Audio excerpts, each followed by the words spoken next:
Welcome, Age of Vintage Society. One of the most dynamic figures of the entertainment industry, Fred Astaire's career spanned most of the 20th century. For some, he brings to mind the world of Broadway. For others, he represents the golden age of the movie musical, particularly because of his 11-film collaboration with Ginger Rogers. He was an incomparable dancer, actor and singer who worked hard to make it look easy. Why Fred Astaire's greatest dance partner was not Ginger Rogers? Make sure to watch the video until the end and leave your thoughts in the comments. If you are new here, join our wonderful community by subscribing to the Age of Vintage channel. Fred Astaire, Hollywood's fleet-footed star. Fred Astaire's greatest dance partner was not Ginger Rogers, but his sister Adele. I just put my feet in the air and move them around. Virtually all of his fans will long remember his effortlessly graceful dance routines. International dance giants have credited his work with inspiring their careers and giving them a model of excellence. His innovations as a choreographer, dance director and creator of musical sequences forever changed the presentation of dance on film. Though he was always in the public spotlight, he treasured his family and cherished his privacy. For a star of such stature, he was remarkably free from scandal. He was a well-known jack-of-all-trades prodigy in the entertainment industry. During this time he would make 31 musical films, multiple television specials, and recorded various #1 Billboard chart toppers. He is best remembered for his sense of rhythm and his perfectionism regarding his dancing career. He is also known as the dancing partner and on-screen romance interest of Ginger Rogers, with whom he co-starred in a series of 10 spectacular Hollywood musicals. Astaire was ranked by the American Film Institute as the 5th greatest male star of classic Hollywood cinema.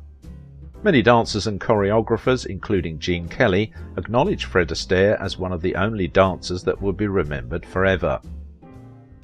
To watch Fred Astaire dance on film even today is to marvel at his grace, skill and athleticism. What many don't know is the extent to which this virtuoso practiced, worked on and worried about his craft. Astaire's brilliance speaks of a confident character without a care, but Fred Astaire was often plagued by self-doubt and was generally quite shy. That may have played into his original reticence to perform with Ginger Rogers. Of course, we now have trouble thinking of one without the other. So divinely did they dance together for 16 years while appearing in 10 outstanding Hollywood movies. Top Hat, Swing Time and Shall We Dance, just to name a few. But after a long partnership on stage with his sister, Fred wasn't ready to tie himself to a regular partner again. Fortunately he did, and he forever changed the way cinema presented dance. Born Frederic Austerlitz in Omaha, Nebraska on May 10, 1899, to parents Frederic and Johanna Austerlitz, while his older sister was set to become the family's famous dancer, it is Fred whose name would become a national icon in both the realms of dance and movies. In 1905, when Fred was only 6 years old, hard times fell upon the Austerlitz's family. Frederic Austerlitz, Fred Astaire's father, was a travelling salesman who lost his job at an unfortunate time when unemployment rates were high and opportunity was scarce. At this moment, Fred's parents considered their older daughter's dancing talents to be a possible saviour for the family. Adele Marie, 18 months older than Fred, was heralded in the local dance school and on the local stage as a rising star. While both Fred and Adele Marie attended ballet classes at the time, it was the hope of Adele Marie becoming a star that the Austerlitz family left Nebraska and moved to New York City. The family had nothing to lose by leaving Nebraska, but it turned out that Fred had much to gain in New York. Once enrolled in a New York ballet school run by Ned Wayburn, Fred's passion for dance began to shine. The dance instructor who taught both Fred and his sister Adele suggested that the two children form a vaudeville talent act. Fred's parents welcomed the idea, and the spellbinding young duo lit up the stage with their effortless energy and charisma. If you have a brother or sister, you probably know it's sometimes difficult to get along. So imagine being dance partners. Fred and his older sister Adele started dancing together on the vaudeville circuit for about a decade. Vaudeville was a form of popular entertainment that included theatre, comedy and dancing acts. Believe it or not, Adele was actually considered the more talented of the two siblings. Fred and Adele made enough money to support their family through their performances. In 1917, the pair performed on Broadway in New York City. They appeared in 10 Broadway shows. The transition to adulthood was an awkward one for the Astaires. It was not until 1917 that their charm and dancing specialties reached a Broadway audience. They were featured in several revues from then on, and it was the gamine Adele, not her more serious and disciplined brother, who usually got the better notices. He didn't mind. He'd rather spend his time crafting new numbers or innovative steps for them to master. Fred had known George Gershwin since 1916, when he went to the composer looking for a vaudeville number. They had vowed they'd work together some day. That day came on December 1st, 1924, when the Astaires headlined George and Ira's first full-length New York musical, Lady Be Good. Playing a brother and sister dance team down on their luck, the Astaires had found the perfect vehicle for their talents. George not only provided them with some of their best tunes, he suggested a couple of dance steps to help Fred with the ending for the Half of It Dearie Blues. Fred got his first solo, while the romantic end of things was held down by his sister and the leading man. It proved to be such a felicitous match that critic Alexander Woolcott later wrote, "I do not know whether Gershwin was born into this world to write rhythms for Fred Astaire's feet, or whether Fred Astaire was born into this world to show how the Gershwin music should really be danced." One of the steps incorporated into most of their shows was the Oompa Trot, or the runaround, where Adele and Fred side by side would ape riding in huge circles on an imaginary bicycle. Audiences went wild for this particular antic, especially in London, where the bright-eyed, exuberant Americans were welcomed even more enthusiastically than in their own country. The Astaires followed up that success with another Gershwin smash, Funny Face, where Adele got to introduce S. Wonderful. When the show made its inevitable visit to London, Adele met a stage door Johnny from the B-list of the British aristocracy and was soon engaged to be married. In 1932, Adele decided to quit the stage and marry a British nobleman, Lord Cavendish. Critics were sceptical that Fred would be popular without her, but Fred was a perfectionist. He practised for hours. He combined a variety of dance, including tap, ballroom and ballet. He referred to this as his outlaw style of dancing. He was a creative and artistic dancer who wasn't afraid to break the rules. Mindful of her incipient retirement from the stage, the duo made sure their 1931 appearance in The Bandwagon would be an appropriate finale for their partnership. It was one of the finest revues of the period, with an impeccable Schwarz-Dietz score including A New Sun in the Sky, in which Fred dressed for a night on the town in an attempt to beef up his stage presence so that his transition into a solo career would be easier.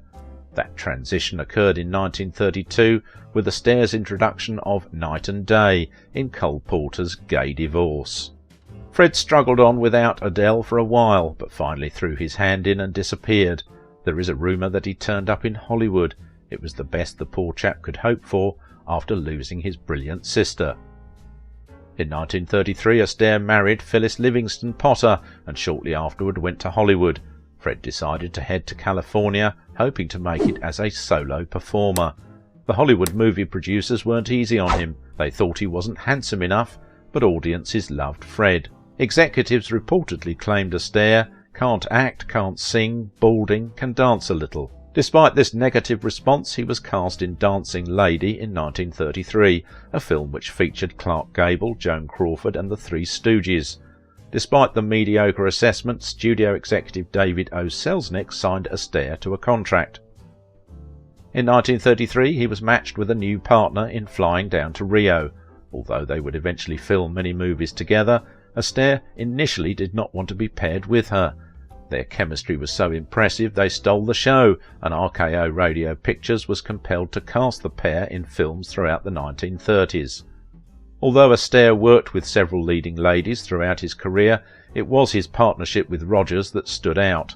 However, despite their number of appearances together, they shared only one on-screen kiss in a dream sequence in 1938's Carefree. Together they became one of the most famous dance partners. They received 4th and 5th billing, but the movie industry credited the pair with much of the success of the movie. The studio quickly paired them again as the marquee stars of 1934's The Gay Divorcee. Fred Astaire and Ginger Rogers eventually appeared in 9 films together for RKO, 6 of which were the biggest money-making films in the studio's history. Astaire was given nearly complete autonomy on the development and presentation of the dances in their movies. Katharine Hepburn reportedly said of the pair, "He gives her class and she gives him sex appeal." On screen, Astaire appeared light and effortless, but he devoted himself to hours of rehearsal to perfect his performance. He was such a perfectionist that when he danced, he curled in his 2 middle fingers to disguise the size of his large hands. His dancing was impressive for other reasons as well. He bucked the trends of the time for musicals and simplified the dance sequences, focusing on solo dancers or couples shot in full. Additionally, he transformed the role of dance in the musicals, making what was once simple spectacle into part of the plot. In 1939, the final RKO musical was shot, the story of Vernon and Irene Castle. He danced with other partners after that, including Rita Hayworth, and then temporarily went into retirement in 1946. He began appearing in musicals again 2 years later for MGM. He danced one final time with Ginger Rogers in 1949 in The Barclays of Broadway, their only movie in colour, and a performance that was also noteworthy for his dance with empty shoes.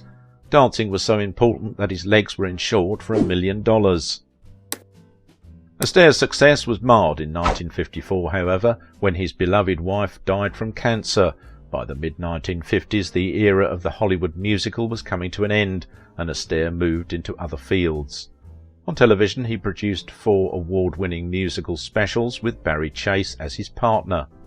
He also tried his hand at straight acting roles with considerable success in 8 films between 1959 and 1982. Over the years, he played a number of characters on television in dramatic specials and series. In 1980, as he entered his 80s, Astaire married Robin Smith, a successful jockey in her mid-30s. He died 7 years later. He danced for the last time on screen in Battlestar Galactica in 1978.